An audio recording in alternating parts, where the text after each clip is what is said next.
दो जेठानियों वाला ससुराल।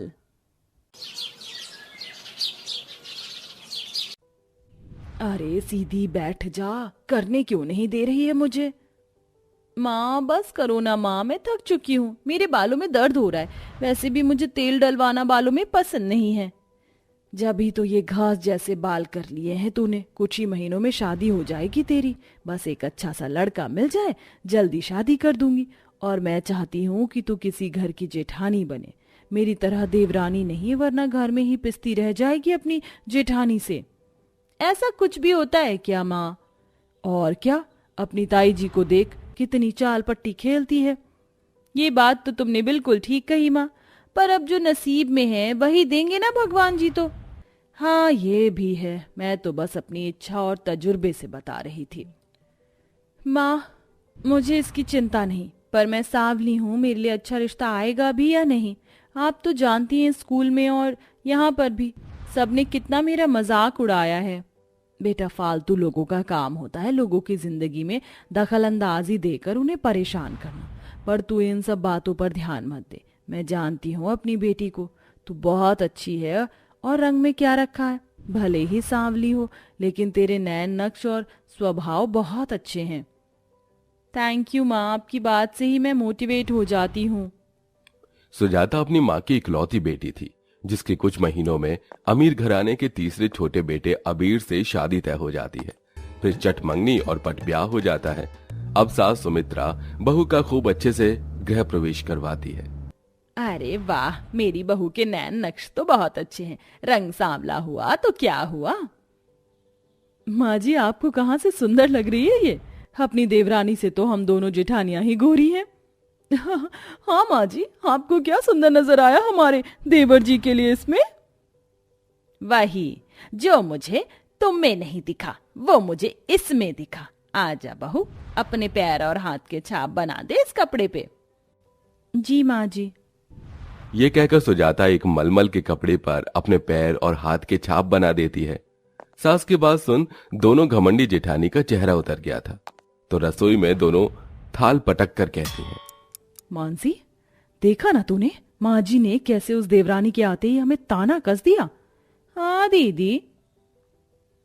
कोई नहीं, कल इसकी पहली रसोई मैंने बिगाड़ नहीं दी और माँ जी से इसको डांट नहीं पड़वाई तो मेरा नाम भी शालिनी नहीं। क्यों दीदी, उसके बाद आप अपना नाम क्या रखने वाली हो? तुम कार्टून से कम नहीं हो वैसे। गुस्से में शालिनी वहां से चली जाती है। अगले दिन सुजाता अपनी पहली रसोई का खाना तैयार कर लेती है और सास के पास जाती है। माँ जी आपको नमक मिर्च मसाले कितना पसंद है, कम ज्यादा या चटपटा? चटपटा बहू। ठीक है माँ जी। ओहो, मैंने तो खाने में बहुत कम मिर्च मसाले रखे हैं, ये सोचकर कि माँ जी कम खाती होंगी। अभी बढ़ा कर आती हूँ। सुजाता रसोई में जाती है। इससे पहले दोनों चंट जेठानियां उसके खाने में मिर्च मसाले झोंक कर निकल लेती हैं। फिर सुजाता खाने में मसाले डालने आती है। थोड़ा सा खाकर चेक कर लेती हूँ कितना नमक मिर्च मसाला और डालना है। ये क्या, मैंने तो आधी आधी चम्मच नमक मिर्च डाले थे, उतने से ही सब्जी इतनी चटपटी लग रही है। और मसाले नहीं डालूंगी, अब मैं खाना दे देती हूँ। सुजाता अपनी सास को खाना खिलाती है। अरे वाह बहू, मैंने जैसा बोला था तुमने तो बिल्कुल वैसा ही खाना बनाया है, बिल्कुल सही मिर्च मसाले गेरे हैं। थैंक यू माँ जी। सास को खुश देखकर घर की दोनों बड़ी जेठानियां आपस में खुसर पुसर करती हैं। दीदी ये तो पासा ही पलट गया, हमने जितने मिर्च मसाले डाले थे वो सब तो माँ जी को पसंद आ गए। कोई बात नहीं, दूसरा काम बिगाड़ देंगे। और है तो ये कल्लो हमारी देवरानी, देखना इससे घर का कितना काम करवाएंगे। ये तुम दोनों आपस में क्या खुसर पुसर कर रही हो? शर्म तो आती नहीं है कि तुम भी इतना अच्छा खाना बना लो, पर नहीं, तुमसे तो घर के काम नहीं होते। माँ जी ऐसी बात नहीं है, हम करते तो हैं काम, बस आपको ही पसंद नहीं आते। मानसी बहू। सॉरी माँ जी, हाँ आप तो जानती है मेरे मुंह से कभी भी कुछ भी निकल जाता है। मानसी वहां से 9-11 हो जाती है। कुछ देर बाद अकेले में शालिनी सुजाता से कहती है, सुजाता मैंने तुम्हें कोई गिफ्ट नहीं दिया, सोच रही हूँ गिफ्ट में फेयर एंड लवली दे दूं, कम से कम तुम थोड़ी गोरी हो जाओगी हमारी तरह। सच कहूँ तो तुम हम दोनों जेठानी के साथ रहने लायक नहीं हो। मतलब माँ जी की कोई सहेली देखकर क्या बोलेगी। ये देखो, दो खूबसूरत गोरी जेठानी और बीच में कल्लो देवरानी। बस यही सोचकर मैं तुम्हें कुछ ब्यूटी प्रोडक्ट्स देना चाहती हूँ।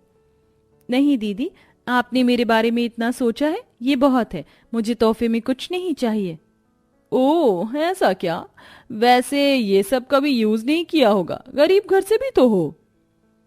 इतनी भी गरीब नहीं हूँ दीदी कि ये सब ना ले पाऊं। दरअसल बात यह है कि मुझे ये सब पसंद ही नहीं है। मैं चलती हूँ, मुझे और भी काम है। सुजाता ईंट का जवाब पत्थर से देकर चली जाती है, जिसके बाद दोनों जेठानियों का एक बार फिर मुंह बन जाता है। बाप रे बाप, इसमें कितनी अकड़ है। इसकी अकड़ तो मैं निकालूंगी एक दिन। सुजाता बाकी कामों में लग जाती है और बड़े प्यार से अपने ससुराल को संभालती है। सास की सेवा करती है, उसे समय पर दवाई खिलाती है। अरे बेटा, तू आराम कर, मैं अभी खुद ही दवाई खा लेती हूँ। अब मैं आ गई हूँ ना माँ जी, अब मेरे हाथ से ही दवाई खा लीजिए। और आपको कुछ भी चाहिए हो आप मुझे तुरंत बोल दिया कीजिए।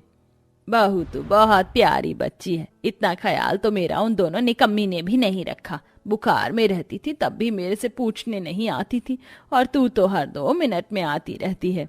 आपका ख्याल रखने के लिए ही तो मुझे भगवान जी ने यहाँ भेजा है। हाँ जा, अब तू भी आराम कर, बहुत काम करती रहती है। और मैं अच्छे से जानती हूँ तेरी दोनों जेठानी तेरे आने के बाद से अब कुछ नहीं करती। कोई बात नहीं माँ जी, मैं थकती थोड़ी हूँ, आदत है। सास के कुछ देर पैर दबाकर सुजाता फिर घर के काम में लग जाती है। शाम को उसका सिर तेज दर्द करने लगता है तो कमरे से गुजरते हुए सुमित्रा उसे देख लेती है। क्या हुआ बहू, तूने अपना सिर क्यों पकड़ रखा है? सर दर्द ज्यादा है क्या? माँ जी आप चिंता मत कीजिए, बस थोड़ा सा दर्द है। अगर बहू तेरे सिर में इतना दर्द हो रहा है तो तूने मुझे बताया क्यों नहीं? चल चुपचाप यहाँ बैठ, मैं तेरे बालों की चंपी कर दूं। अरे माँ जी आप खाना खाओ, क्यों परेशान हो रही हो? मैं ठीक हूँ, चुपचाप बैठ जा बहू। फिर सास अपनी बहू के सिर की बड़े प्यार से मालिश करती है। ये देख खिड़की से दोनों जेठानी आंखें जड़ा लेती हैं।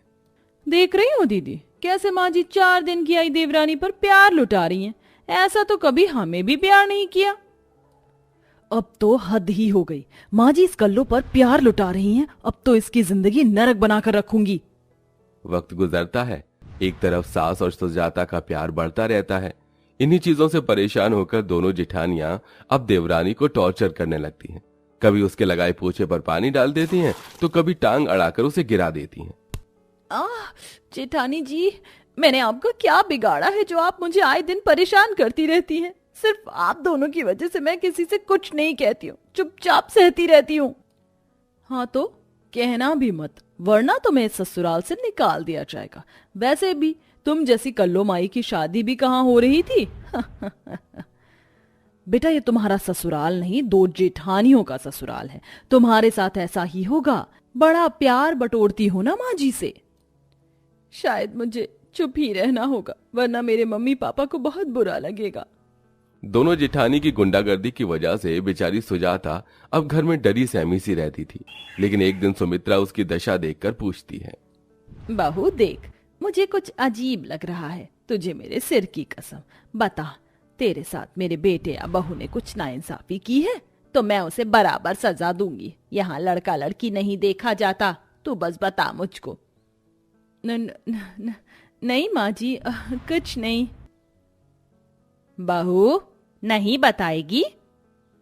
ओ माँ जी, दोनों जेठानी जी। ऐसा कहकर सुजाता सास को सब कुछ बता देती है। यह सुन सुमित्रा को बिल्कुल अच्छा नहीं लगता। तो फिर सुमित्रा अपनी बहू को डर का सामना करना बताती है। और अगले दिन जब जेठानी सुजाता से कुछ बोलती है तो बस जेठानी जी, अब मैं और आपकी बातों के नीचे दबूंगी नहीं। आपको जितना डराना था डरा लिया। अच्छा बेटा, अब तेरी जुबान खुल गई है।